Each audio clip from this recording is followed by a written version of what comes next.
도롱! 안녕하세요. 도롱뇽, 산속의 도롱뇽, 이성룡입니다. 오늘 날씨도 일단 너무 좋고, 지금 공기도 지금 너무 좋아요. 자, 정상까지 얼마나 걸릴지 모르겠지만, 끝까지 열심히 한번 가보겠습니다.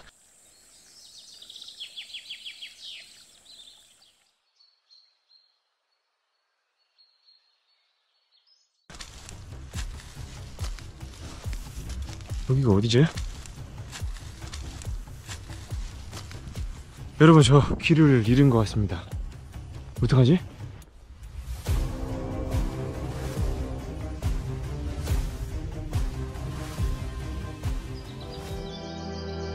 누군가 달아둔 빛바랜 리본.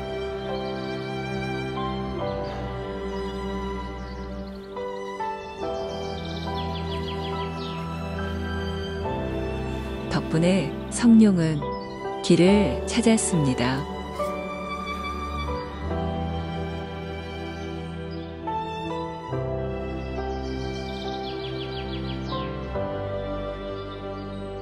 성룡은 낡은 리본 위에 선명한 새 리본을 더합니다. 작은 리본 하나, 누군가에게 희망이 되길.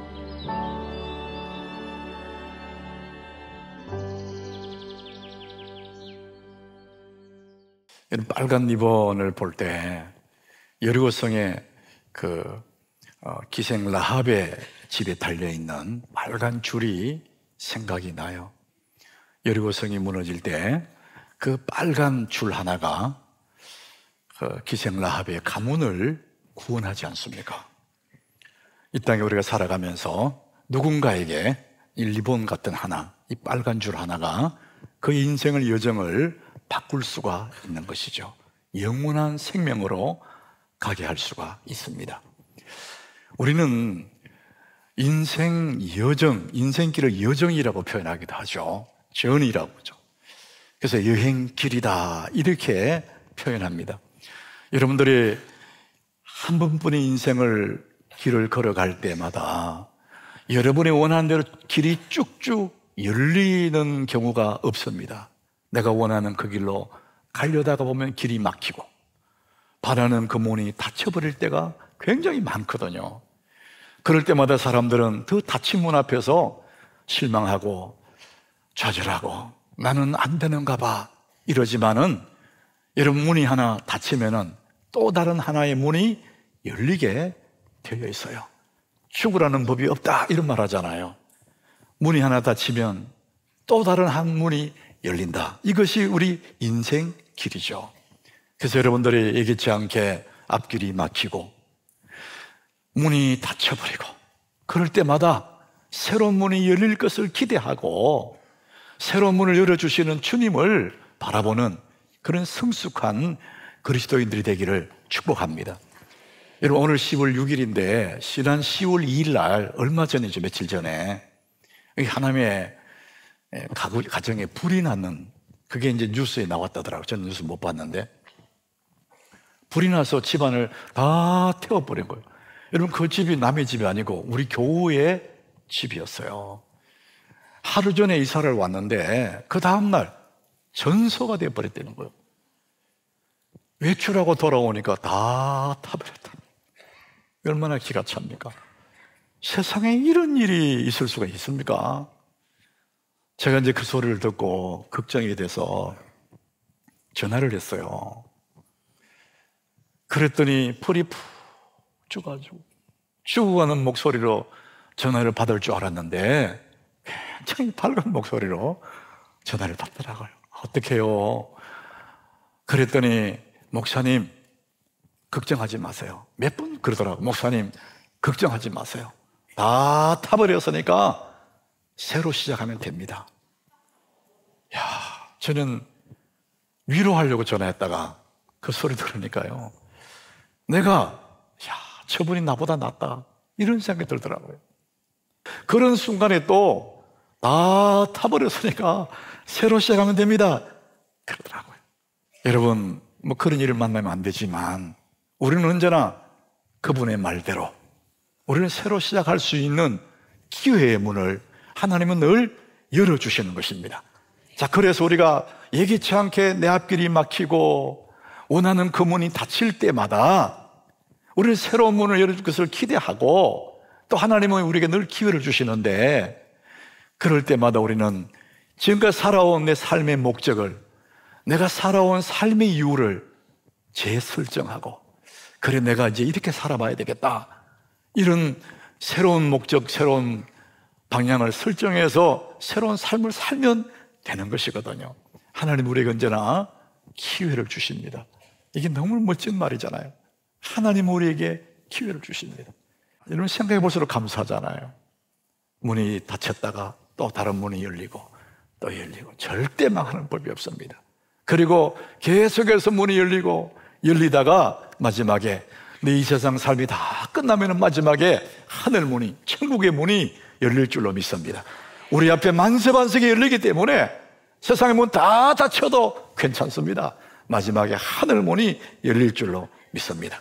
하나님은 그래서 우리에게는 하나님의 소망이, 영원한 생명 하나님이 계시잖아요. 그러니까 두려워할 이유가 없습니다. 주님 붙잡고 시작하면 됩니다. 자, 그런데 여러분, 우리 오늘도 이 자리에 앉은 여러분들 중에서 그렇게 인생 여정을 굽이 여기까지 오신 분들이 많습니다. 다 그럴 거예요. 우리에게 새로운 기회, 또 10월이라는 새로운 기회를 주셨잖아요. 자, 그렇다면 우리는 이 시점에서 앞으로 내 남은 날이 얼마인지는 우리는 아무도 몰라요. 얼마 남은지가 중요한 것이 아니고, 이제 내가 어떤 형태로 어떻게 살아갈 거냐, 내 남은 날은 어떤 모습으로 어떤 생활을 살아갈 거냐, 그것이 훨씬 중요합니다. 여러분, 오늘 말씀을 들으면서 여러분 삶의 방향을 다시 한번 설정해 보시면 오늘 이 순간이 너무너무 우리에게 복이 되고 은혜가 될 줄로 믿습니다. 사람들에게 물어보면 대부분의 사람들이 행복을 위하여 살고 싶다 그래요. 행복하게 살고 싶다. 우리 부르는 유행가 중에 그런 거 있잖아요. 하루를 살아도 행복할 수 있다면. 나는 하루 행복은 싫어요. 계속 행복해야지. 무슨 하루 행복이야. 근데 사랑의 언어 중에 그런 게 있잖아요. 하루를 살아도 난 행복하고 싶다. 그게 인간의 이제 마음이죠. 자, 여러분, 우리는 행복하기 위해서 이 땅에 살아가 있는 거 분명해요. 자, 그렇다면 여러분들 행복을 위해서 무엇을 행복할까? 행복을 위해서 여러분 무엇을 쫓아왔습니까? 여러분 행복을 위해서 무엇을 하고 있으십니까? 여러분들은 가장 먼저 생각나는 것은 돈이라고 할 거예요. 돈이 있으면 행복하다. 내 삶에 행복하지 않는 것은 돈이 적어서다, 이렇게 생각할 거예요. 여러분 정말 돈이 있으면 행복할까? 이 지구촌에 사는 모든 민족들이 한결같은 생각을, 돈을 생각하고 있답니다. 그래서 그 사람들의 돈을 가졌을 때에 어떻게 되는지 이런 연구가 있었어요. 영국 사람들, 그 사람은 돈 가지고 어떻게 되냐? 사랑하는 젊은 부부가 어느 날 돈을 확 갖게 됐답니다. 로또에 당첨이 됐대요. 여러분 대박을 좋아하잖아요. 대박. 한 방에 그냥 36억 정도 되는 돈을 받았답니다. 너무 좋죠. 그래서 100만 불짜리 집을 샀대. 100만 불짜리. 그리고 제일 좋은 차를 샀대. 포르쉐를 샀대. 포르쉐. 그리고 이 사람들의 그 돈으로 고급 음식을 먹고 여행을 다니고 너무 좋잖아요. 그러니까 좋은 집, 좋은 차, 좋은 음식, 좋은 여행, 한동안은 좋았어요. 근데 얼마 지나지 나서 그 남자가 그 포르쉐를 타고 새로운 여자를 향해 가버렸대. 가정이 깨진 거예요.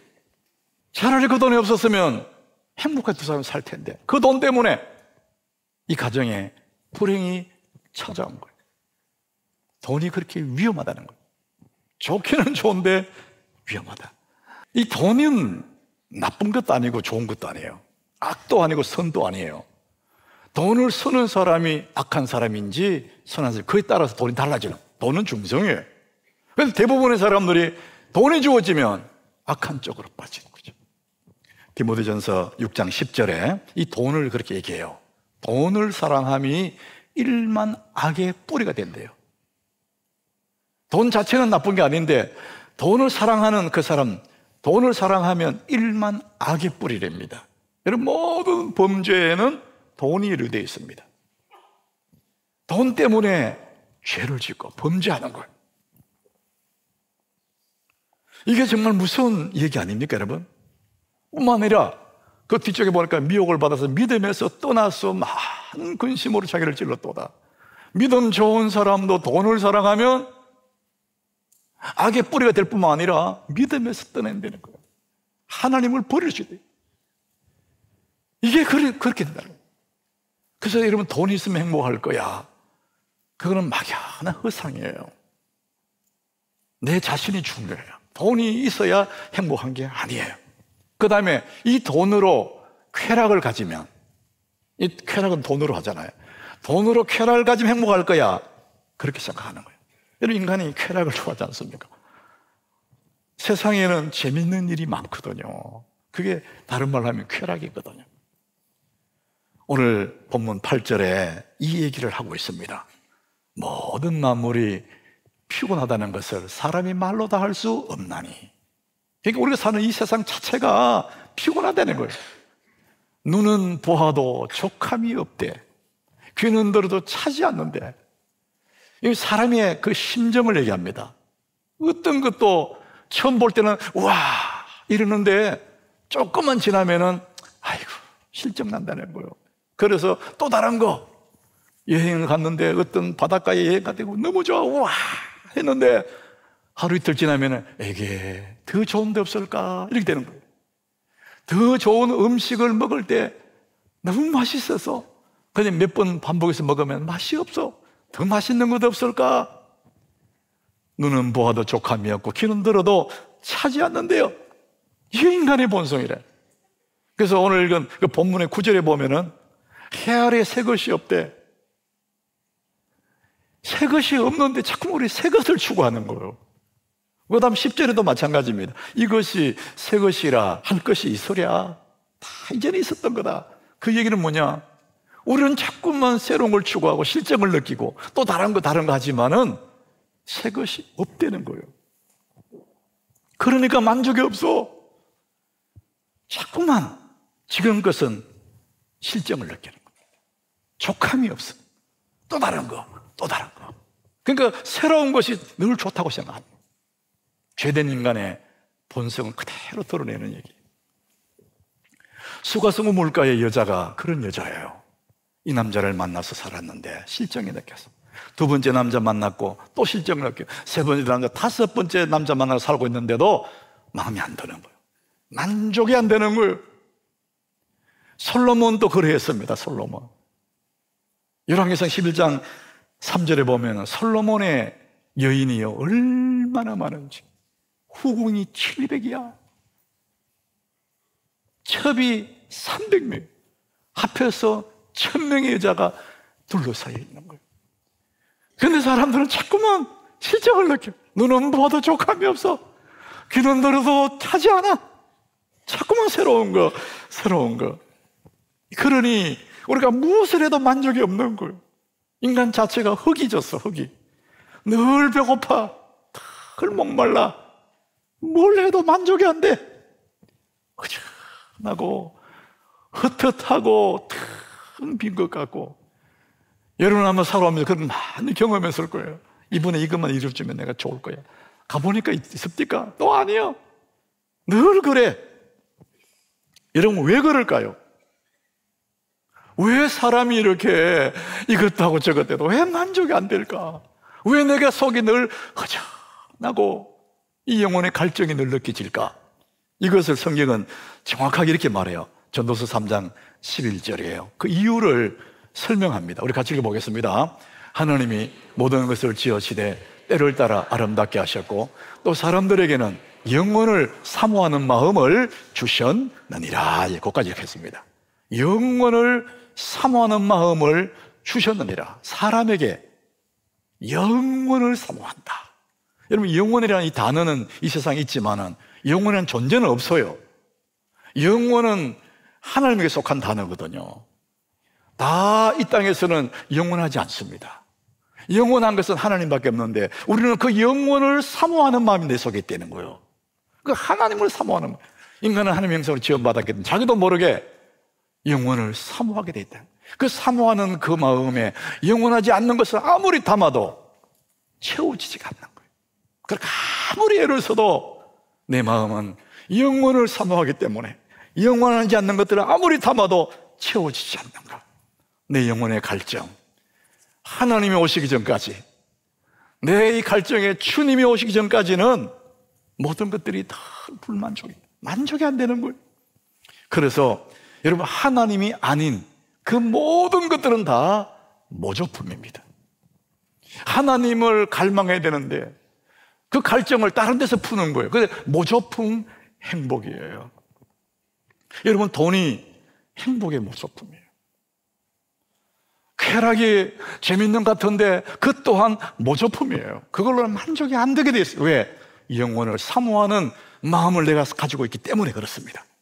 여러분들, 모조품 행복을 붙잡으려 하지 말고 진정한 기쁨, 진정한 만족, 예수 그리스도, 여러분 그분을 붙잡으시기를 바랍니다.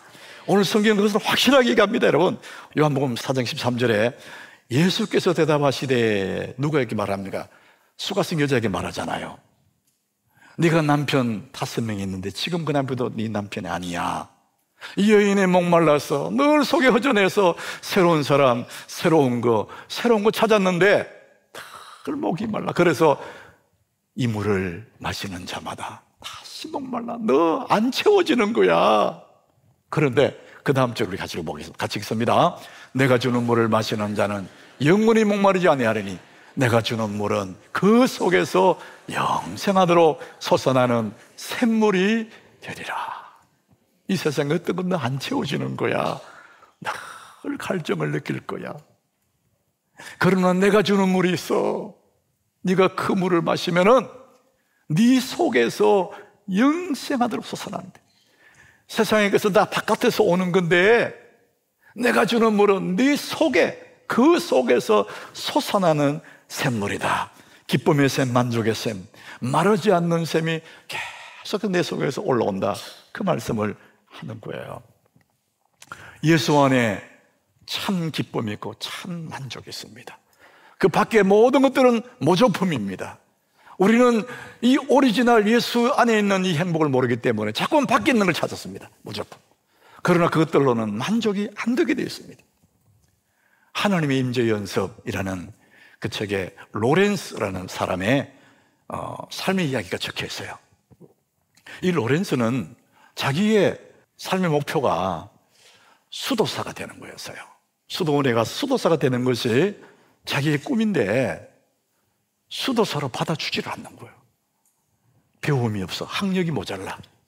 그리고 전쟁에 가서 부상을 입어서 다리를 절어요. 그러니까 학력도 없고 부상당한 불구자, 이 사람을 받아주는 수도원이 없었어요. 그렇게 세월이 흘러서 48이 됐을 때에 한 수도원에 들어가게 됐어요. 너무나 즐거웠어요. 그런데 수도원에 들어갔는데 수도사가 되는 과정을 밟아주는 것이 아니고 부엌에서 그들의 일을 하도록 시킨 거예요. 수도사가 되는 꿈인데 부엌에서 부엌대기가 되고 밥을 하는 사람이 되었어요. 그런데 이 로렌스는 그 부엌에서 하나님의 임재를 연습해요. 불을 떼고 밥을 만들 때마다 마음 다해서 그 음식을 만들면서 기도합니다. 하나님, 이 음식을 먹는 사람들 한없는 평강을 누리게 해주십시오. 기쁘게 그 음식을 만드는, 그리고 음식 다 먹고 그릇이 오면 그릇을 닦을 때에 성찬식을 하는 기분으로 그렇게 귀하게 설거지도 하고, 이렇게 한 달이 가고 1년이 가고 세월이 흘러가요. 근데 그 사람들을, 이 로렌스를 옆에서 보고 있는 사람들이 증언을 했습니다. 옆에서 보니까 그는 놀랍도록 주님을 닮아가고 있었습니다. 마음이 답답하고 괴로운 사제들이 답답한 마음을 풀 길이 없었는데 로렌스가 있는 부엌에 가면 이상하게 마음이 편안해지고 그 부엌에 하나님 임재가 가득한 것을 느껴진대요. 그래서 그는 그냥 부엌에서 흐드러지만 하고 있는데도 그가 있는 그 자리에 하나님 임재가 충만하고 괴롭고 답답한 사람들 그곳만 가면은 마음이 편안해진 것을 경험하게 되게 됩니다. 세월이 흘러서 평신도인 이 로렌스가 그 수도원의 원장으로 그렇게 헌신하다가 세상을 떠나갔답니다. 여러분, 예수로 충만한 사람, 내 속에 솟아나는 샘물을 가진 사람들은 이 세상 어디에 가서 무슨 일을 하든지 있는 그 자리에 하나님의 임재가 있는 줄로 믿습니다. 예수로 충만한 그 사람은 어떤 상황을 만나도 그 마음에 한없는 기쁨이 있습니다. 세상의 것으로 채울 수 없는 예수의 샘솟는 샘물을 가진 이 사람이 만족 없는 세상에서 한없는 행복을, 만족을, 기쁨을 누릴 수가 있는 것이죠. 사랑하는 여러분, 만족 없는 세상에서 행복 누리기 어디서? 예수 안에서. 예수 안에 진짜 행복이 있는 줄 믿으시길 바랍니다. 예수 안에만 영원한 생수가 거기에 있는 거예요. 자, 그러면은 예수님 안에 있는 그 생수를 내가 어떻게 더 뜨겁게 누릴 수가 있을까? 어떻게 예수 안에 있는 그 기쁨을 내가 만족하며 누릴 수 있을까? 예수님이 친히 가르쳐 주신 말씀이 있습니다. 마태복음 11장 29절이에요. 예수님이 우리에게 말씀하십니다. 나는 마음이 온유하고 겸손하니 나의 멍에를 메고 내게 배우라. 그리하면 너희 마음이 쉼을 얻으리라. 이게 두 가지를 얘기합니다. 나는 마음이 온유하고 겸손하다. 예수의 마음이에요. 여러분, 겸손하다 그 말은, 온유하다 말은 따뜻하다는 것이고, 겸손하다 그 말은 낮다, 마음이 아주 낮다는 거예요. 나는 마음이 따뜻하고 마음이 낮아, 온유하고 겸손하다. 여러분, 겸손한 자리에 내려가면 하나님의 은혜가 거기에 있어요. 저는 우리 하나님 교회 성도에게 자주 말씀드려요. 하나님의 은혜는 물과 같다고. 여러분, 물은 높은 곳에서 낮은 곳으로 가지 않습니까? 물을 얻으려면 골짜기에 들어가야 돼요. 그게 물이 있는 거거든요. 우리는 다 꼭대기를 좋아하잖아요. 높은 자리, 어깨 힘주는 자리, 거기에는 물이 없어요. 우리가 세상에 살면서 여러분들이 지위는 높아질 수 있어요. 회장님이 되고 사장님이 되고 과장님이 국장이 되고, 여러분, 지위는 높아지지만은 내 마음의 자세, 나는 마음이 온유하고 겸손하니, 마음의 자세, 마음의 태도를 확 낮추면은 그 골짜기에 하나님의 은혜가, 예수님 말씀하시면 네 속에 솟아나는 그 샘물이 거기에 흐를 줄로 믿습니다. 우리가 하나님의 은혜를 경험하려면은 내 마음의 자세를 확 낮춰야 됩니다. 겸손의 자리에 하나님의 은혜가 임하는 것입니다. 여러분, 마음 다해 겸손의 연습을 하셔야 됩니다. 여러분, 이 겸손, 어떻게 하면 우리가 정말 겸손의 자리에 들어갈 수 있을까? 아주 쉬운 방법이 뭐냐? 감사하는 것입니다. 여러분, 마음 다해서 하나님 감사합니다 할 때 나도 모르게 마음의 태도가 확 낮아집니다. 사람들에게 고맙습니다, 감사합니다, 자기도 모르게 내 마음이 확 낮아져요. 여러분, 감사가요, 겸손하는 데 가장 좋은 방법입니다. 자기를 낮추면 그냥 겸손해집니다. 그게 하나님의 은혜가 임하는 거거든요. 여러분, 저는 요즘은 거의 안 가는데 찜질방을 참 좋아했거든요. 우리 부모님들과 같이 찜질을 옛날에 많이 간 적도 있었어요. 근데 요즘은 이제 거의 제가 안 갔어요. 코로나 이후에 안 갔는 것 같아요.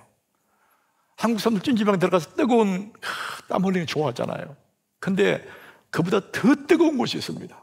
불가마지, 불가마.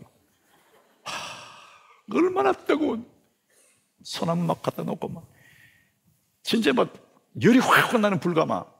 사우나 정도보다는 이 불가마 들어가는 거예요. 그래서 한국 사람들이 불가마 좋아하거든요.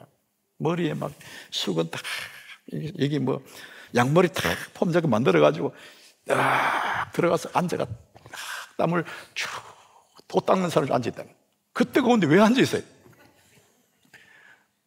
저는 따로 들어가면 너무 뜨겁더라고. 들어가면서 입마가 들어가요. 좀 앉았으면 도저히 못 참겠어요. 나가자. 그러면은요, 너 이것도 못 참아가 그렇게 인내심이 없어서 어떻게 목회하겠냐고. 참아, 인내심, 목회는 인내야. 그때 내가 반격합니다. 너는 체질이 지옥 체질 아니냐? 뜨거운 거 좋아하는 나는 뜨거운 거 싫어해. 나는 체질이 천국 체질이야. 그래서 나와버려. 웃자고 하는 얘기지만 여러분, 사람 체질적으로요 불행한 체질을 가진 사람이 있어요.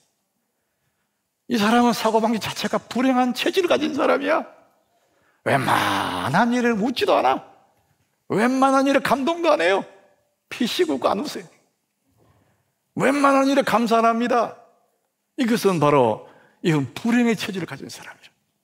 근데 여러분, 정말 하나님 은혜의 체질을 가진 사람, 만족의 체질을 가진 사람, 천국의 체질을 가진 사람들은요 작은 일에 다 감사하는 거예요. 범사에 감사를 하잖아요. 조그만 일에도 너무 감사하다, 감사하다. 사랑하는 여러분, 감사하시기 바랍니다. 여러분, 감사의 체질이 되기를 축복합니다. 그러면 우리 모든 상황 속에서 하나님의 은혜가 나한테 확 몰려오는 것을 우리는 늘 경험할 수가 있습니다. 온유하고 겸손한 낮은 자리에 머물면 하나님의 은혜가 거기에 몰려오는 것이죠. 자, 우리가 그러면 어떻게 이 감사하면 겸손해지는데 어떻게 하면 잘 감사할 수 있을까? 어떻게 하면 감사의 체질로 만들 수가 있을까? 그 또한 예수님이 가르쳐 주셨어요. 아까 읽었던 11장 29절, 마태복음 11장 29절, 우리 같이 읽어봅니다. 나는 마음이 온유하고 겸손하니 나의 멍에를 메고 내게 배우라.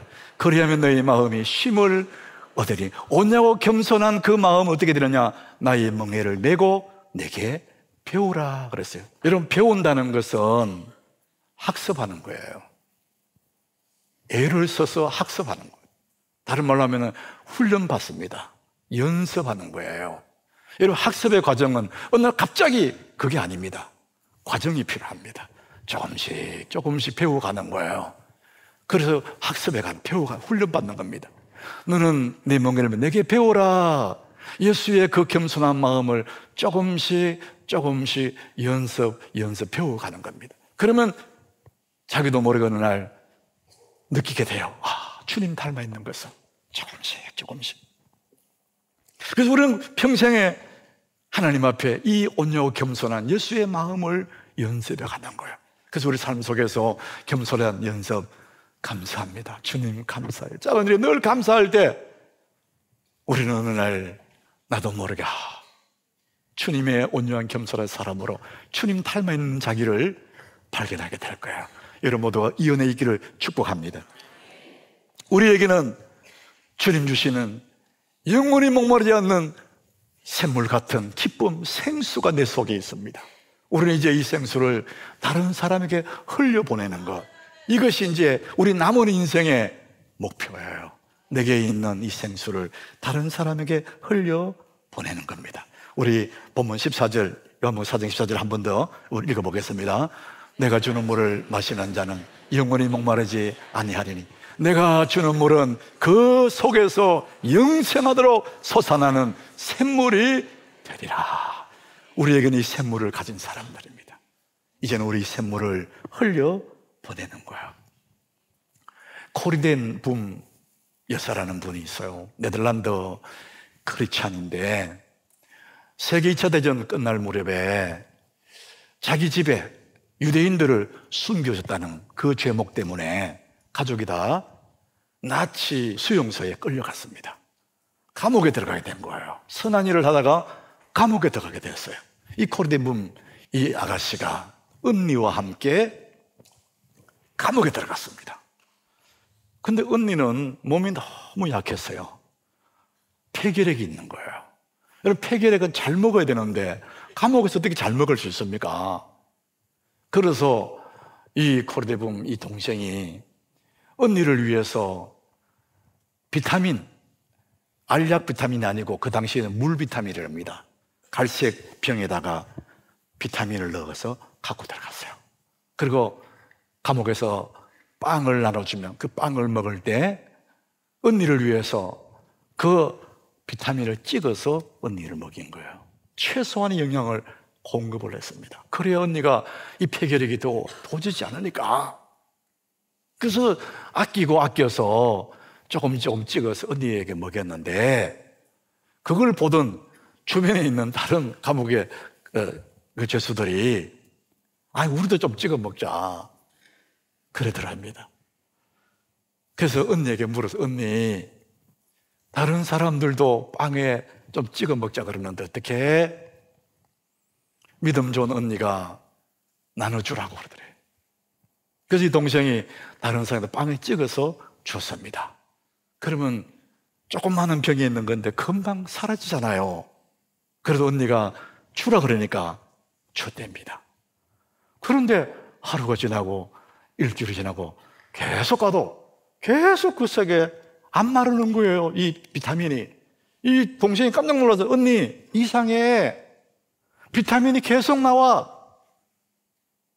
언니가 하는 얘기가, 엘리사의 기적 모르니? 하나님 우리에게 엘리사의 기적을 주신 거야.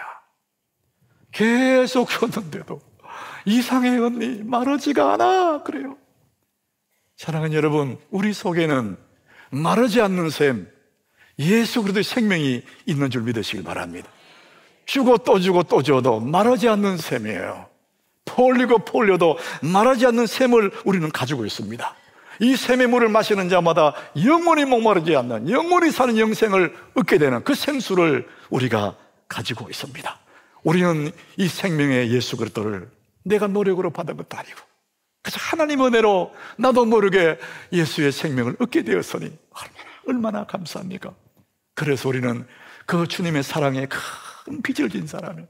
하나님 은혜에 말할 수 없는 빚을 진 사람입니다. 영원하지 않는 내 인생이 영원한 생명을 얻었으니까 얼마나 큰 빚을 졌습니까? 자, 그래서 우리의 남은 날 동안 해야 될 일이 뭐냐? 시편 103장 2절입니다. 우리 같이 우리의 남은 날들 해야 될 일인데 우리 같이 읽어봅니다. 내 영혼아 여호와를 송축하며 그의 모든 은택을 잊지 말지어다. 평생에 내게 베푸신 하나님 은혜를 잊지 말고 사랑의 빚진 자로서, 은혜의 빚진 자로서 이제는 은혜의 그 빚을 갖는 마음으로 내 안에 있는 이 영혼이 마르지 않는 생수를 나누어주는 그 삶, 얼마나 멋진 삶입니까? 만족 없는 세상에서 행복을 누리는 그 길은 이 생수를 누리면서 이 생수를 나누어주는 것, 한 영혼이 돌아올 때 그때 그 기쁨, 말할 수 없는 하나님 은혜, 이런 그 복을 누리시기를 예수 이름으로 축복합니다.